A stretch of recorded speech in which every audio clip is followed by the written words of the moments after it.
Hello everyone, good morning. আজকের ডেটটা ছিল 3rd জুন। আমি জানি এই ব্লগটা খুব লেট করে আসছে, বাট এই দিনে ছিল আমার বাড়িতে লোকনাথ বাবার পুজো।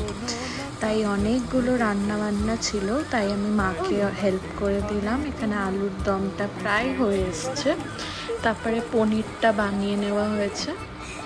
এবার আলুর দম হয়ে গেছে, তারপরে সব কাটাকুটি হয়ে গেছে 5 রকম ভাজার জন্য। তারপরে এখানে কাঁকরোল ভাজা হচ্ছে, যেটা কিনা আমার মোস্ট ফেভারিট। দিয়ে এই 5 রকম ভাজা ভাজা হয়ে গেছে। দিয়ে সুজির হালুয়ার জন্য সুজিটাকে ভেজে নিয়ে তারপরে ওর মধ্যে ঘি ফি সব দিয়ে সুজির হালুয়াও রেডি। দিয়ে বাবা লোকনাথের মৃত্যু দিবসের জন্য পায়েসও বানানো হয়ে গেছে। তারপরে সব কিছু রেডি হয়ে গেছে।